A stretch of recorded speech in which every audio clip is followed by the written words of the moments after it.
एटमी है।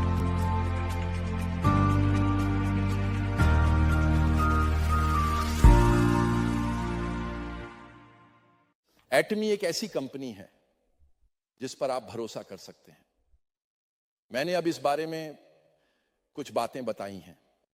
इस प्लेटफॉर्म व्यवसाय को 1999 में शुरू किया गया और 2000 में खोला गया। मैं imkorea.com इंटरनेट मार्ट कोरिया हूं। एमबीसी समाचार किम सॉन्ग ह्यून है, इसीलिए मैंने इंटरनेट मार्ट कोरिया बनाया और शुरुआत की। लेकिन सच में मुझे एक चीज की कमी थी। मैं सॉन्जोंग नाम के एक व्यक्ति से नहीं मिला जो पीछे से पैसे देने वाला था। अगर मैं ऐसे किसी व्यक्ति से मिल जाता तो मैं कोरिया का अली बाबा बन गया होता। तब आप लोग मुझसे नहीं मिल पाते, एटमी नहीं होती, और तब मुझे लगता है कि मैं सही समय पर गिर गया। देखिए, लोग कितनी मेहनत करते हैं लेकिन फिर भी ताली बजाते हैं। किसी भी व्यवसाय में आपको समय से पहले शुरुआत करनी चाहिए। समय बदलता है, इसलिए आपको समय के बदलाव से भी आगे बढ़ना होगा। अगर आप ऐसा करते हैं तो समय आपके पास आ जाएगा। सफल होना बहुत आसान है। वास्तव में सफल लोगों की संख्या बहुत कम है, लेकिन अगर आप सफल होने के तरीके और नियम जान लेते हैं तो यह बहुत आसान हो जाता है। जो लोग बहुत पैसा कमाते हैं वे वास्तव में बहुत अधिक कमाते हैं, जबकि जो नहीं कमा पाते वे लगातार संघर्ष करते रहते हैं और असफलता का सामना करते हैं। जीवन भर असफलता का सामना करने के बाद वे आगे नहीं बढ़ पाते। इसलिए अगर आप आगे बढ़ना चाहते हैं तो आपको समय से आगे बढ़ना होगा। तो सवाल यह है कि समय कैसे बदलता है। विद्वानों का सामान्य मत है कि यंस्य उद्योग से दूसरे उद्योग, दूसरे उद्योग से तीसरे उद्योग और तीसरे उद्योग से चौथे उद्योग की ओर बढ़ते हैं। अब हम चौथी औद्योगिक क्रांति के युग में हैं। तो प्रतिस्पर्धात्मकता हासिल करने के लिए हमें क्या करना चाहिए? यदि आप प्रतिस्पर्धात्मकता हासिल करना चाहते हैं तो कहा जाता है कि अब चौथी औद्योगिक क्रांति का युग आ गया है। इस चौथी औद्योगिक क्रांति समाज को हाइपर कनेक्टेड समाज कहा जाता है। हाइपर कनेक्टेड समाज, कनेक्शन होना चाहिए। अब सभी कनेक्शन के माध्यम से पैसे कमा रहे हैं। स्मार्टफोन डिवाइस फोल्डर के साथ अब पैसे कमा रहे हैं। यह लोगों और सूचनाओं को जोड़ने वाला व्यवसाय है। अब कनेक्शन के माध्यम से पैसे कमाने का समय है, इसलिए इसे हाइपर कनेक्टेड समाज कहा जाता है। आप अभी किससे जुड़े हुए हैं? दोस्तों की कुछ संख्या। तो हमेशा यह देखना चाहिए कि क्या यह पैसे में बदलता है, क्या कनेक्शन पैसे में बदलता है। आमतौर पर जो कनेक्शन आपके पास हैं, क्या वे पैसे कमाने वाले कनेक्शन हैं या केवल पैसे खर्च करने वाले कनेक्शन हैं? यह केवल पैसे खर्च करने वाले कनेक्शन हैं, इसलिए लोग कनेक्शन से नफरत करने लगते हैं। जब वसंत आता है तो लोग अपने बच्चों की शादी के लिए संपर्क करने लगते हैं, लेकिन यह संपर्क पैसे कमाने वाला नहीं है बल्कि पैसे खर्च करने वाला है। इसलिए केवल ऐसे ही संपर्कों में नहीं रहना चाहिए। यह तय करना चाहिए कि क्या कनेक्शन पैसे कमाने वाले हैं। आप सभी के पास कनेक्शन है। जब आप स्मार्टफोन उठाते हैं तो आप पूरी दुनिया से जुड़े होते हैं, लेकिन समस्या यह है कि आप सबसे अंत में जुड़े हुए हैं। इसलिए इसे उपकरण के रूप में कहा जाता है। टर्मिनल इस तरह से बात करता है। आप सभी के हाथ में जो स्मार्टफोन है उसे टर्मिनल कहा जाता है। यह अंत की बात है। अंत, खत्म, यह कोई मध्य नहीं है। तो अगर पैसे कमाने की बात है तो अंत में होना ठीक नहीं है। अंत में केवल पैसे बाहर जा रहे हैं, आपको बीच में होना चाहिए। उदाहरण के लिए यह इस तरह है। दोस्तों, आपके उपकरण कैसे जुड़े हुए हैं? यहां एक हब है ना? केटी हब है और एसकेटी भी हब है ना? इससे यह कहा जा रहा है कि टर्मिनल और टर्मिनल को जोड़ा जाता है। टर्मिनल जितना व्यस्त होते हैं, हब में पैसे उतना ही अधिक खींचे जाते हैं, है ना? इसलिए एक ऐसा सिस्टम आ रहा है जहां केवल हब के माध्यम से पैसे इकट्ठा होते हैं, और अगर आप केवल टर्मिनल पर रहेंगे तो यह बेकार है। इसलिए आप सभी इस स्मार्टफोन की जानकारी और समाज में जी रहे हैं, लेकिन अगर आप टर्मिनल पर रहेंगे तो आप हमेशा क्या करेंगे, इससे क्या हासिल होगा? यह पैसे में निवेश करने की बात है। इसलिए केवल टर्मिनल पर काम करके मेहनत करने से कुछ नहीं होगा। तो फिर हमें क्या करना चाहिए? यह होबुल करना है। देखिए, पहले जब हम बाजार जाते थे तो मोहल्ले के बाजार में चावल की दुकान होती थी, फिर कपड़ों की दुकान होती थी, फिर जूतों की दुकान होती थी, और फिर सब्जियों की दुकान और स्टेशनरी की दुकान भी होती थी। पहले बाजार में ऐसा होता था कि उस मोहल्ले में चावल मैं ही हब हूं और मैं सबको सप्लाई करता हूं, है ना? यहां चावल के लिए टर्मिनल है ना? ऐसा ही है। लेकिन इस जूते के लिए जूते की दुकान का मालिक हब है, इसलिए वह दूसरों को यह सब बेचता है ना? है ना? तो यह चावल की दुकान है। चावल के मामले में यह हब है, लेकिन जूतों के मामले में यह टर्मिनल है ना? पहले टर्मिनल और हब की भूमिकाएं इस तरह मिश्रित थीं। इसका मतलब है कि हजारों वर्षों से बाजार कभी नहीं बर्बाद हुआ, लेकिन आज के समय में यहां एक बड़ा हब आ गया है। मोहल्ले में क्या आया है? अगर एक छूट स्टोर खुलता है तो क्या चावल की दुकान बंद हो जाएगी या नहीं? दुकानें बंद हो रही हैं, कपड़ों की दुकानें बंद हो रही हैं, जूतों की दुकानें बंद हो रही हैं, सब्जी की दुकानें बंद हो रही हैं, स्टेशनरी की दुकानें बंद हो रही हैं, सब कुछ बंद हो रहा है। यहां केवल एक ही हब बन गया है और बाकी सब टर्मिनल की भूमिका में बदल गए हैं। यही समस्या है। अब इस स्थिति में यहां की सांस लेना तो ठीक होगा, है ना? बिल्कुल सही, ये ठीक चल रहा है, लेकिन एक समस्या है। दो समस्याएं हैं। एक ये है कि यहां जो पैसा लगाया गया है वह वापस नहीं आता, क्योंकि ये लोग पहले से ही काफी पैसा खर्च कर चुके हैं। अगर उनके पास और पैसा आता है तो क्या वे और खर्च करेंगे? क्या उनके पास पहले से 5 कारें हैं और अगर घर में और पैसा आता है तो क्या वे और खरीदेंगे? नहीं खरीदेंगे। नहीं खरीदने की वजह से यहां जो पैसा इकट्ठा हुआ है वह बाहर नहीं निकलता, इसलिए अर्थव्यवस्था नहीं चलती। इस बीच यहां के आम लोगों का पैसा हब में चला जाता है और अमीर लोग पैसे खर्च नहीं करते। इससे यहां के लोगों के पास पैसे कमाने का कोई अवसर नहीं बचता।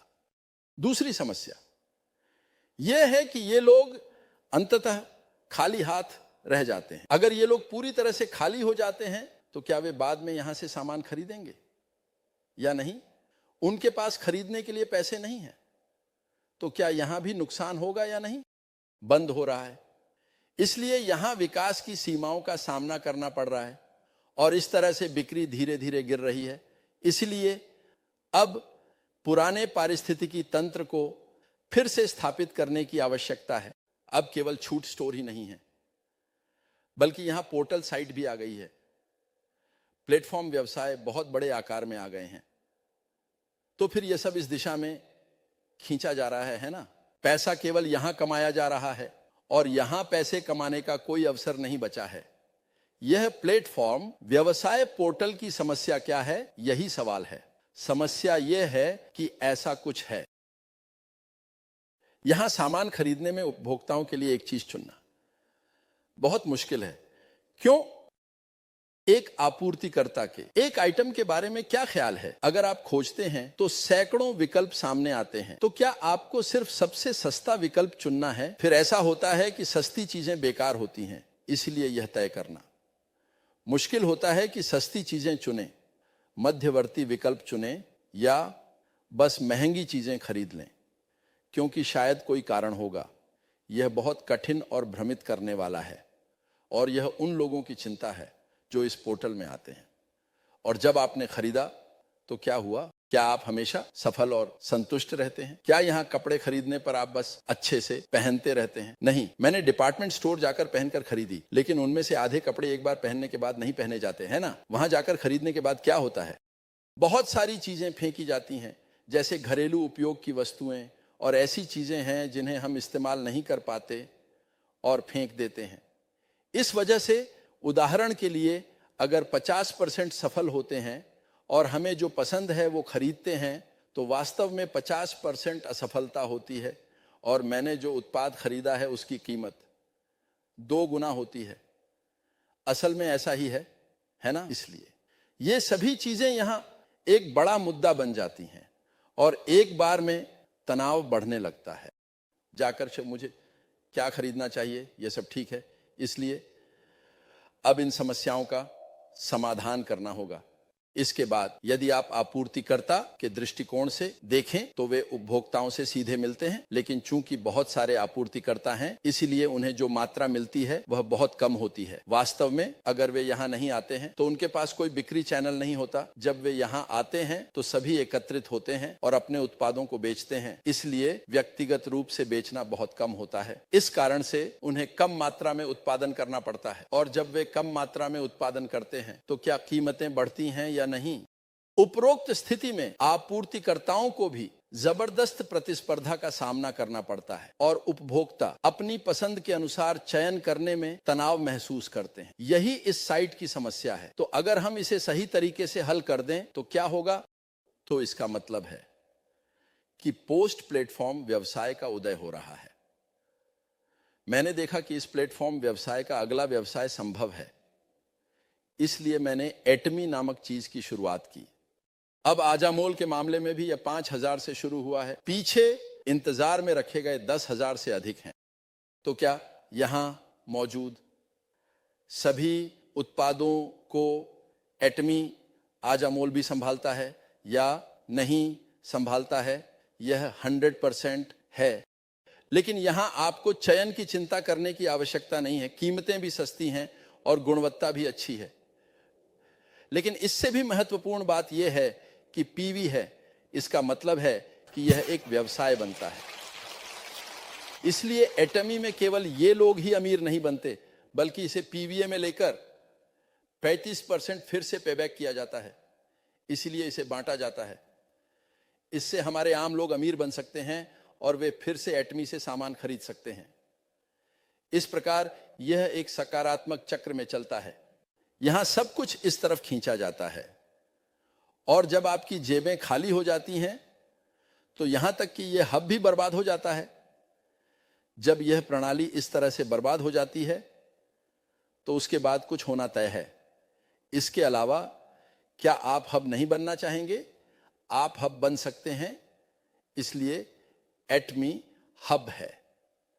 लेकिन आप वास्तव में यहां एक टर्मिनल के रूप में आते हैं क्योंकि आप सामान खरीदते हैं। यह एक टर्मिनल है, लेकिन यह केवल टर्मिनल पर खत्म नहीं होता। क्या आप फिर से एक टर्मिनल बना सकते हैं या नहीं? आप टर्मिनल बना सकते हैं, है ना? फिर से टर्मिनल बनाना है, इस तरह से टर्मिनल। तो जब मैं इस एटमी टर्मिनल कंपनी को हब के रूप में देखता हूं तो मैं टर्मिनल हूं, लेकिन अन्य टर्मिनलों के लिए मैं हब बन जाता हूं। यह व्यक्ति भी फिर से टर्मिनल बनाएगा और अगर यह व्यक्ति फिर से टर्मिनल बनाएगा तो मैं इस बड़े संगठन और एटमी नामक इस आपूर्तिकर्ता के बीच कमीशन पाने वाले हब की भूमिका निभाऊंगा। और यहां लोग रेत के दाने की तरह एकत्रित हैं। क्या यहां वफादारी है या नहीं? अगर थोड़ी सी सस्ती चीज मिल जाए तो मैं कहीं और चला जाऊंगा। क्या मैं यहां से खरीदने वाला नहीं हूं? वफादारी नहीं है। तो यहां कैसा है?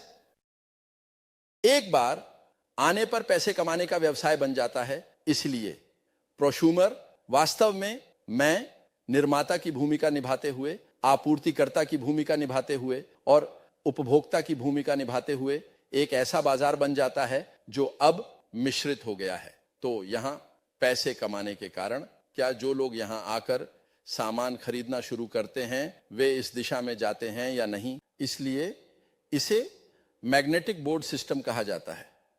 इस तरह से बात की जाती है। यहां आकर अगर एक बार जुड़ जाएं तो फिर क्यों आते हैं? क्योंकि उत्पाद सस्ते और अच्छे होते हैं। इसलिए जब मैंने परिचय दिया तो कमीशन मिलता है। तो फिर यहां सीट पर चिपके रहने की तरह पूरी तरह से चिपक जाएंगे। तो क्या इस तरफ जाने का कोई काम है? नहीं। इस पोर्टल पर लोग इस दिशा में आते हैं।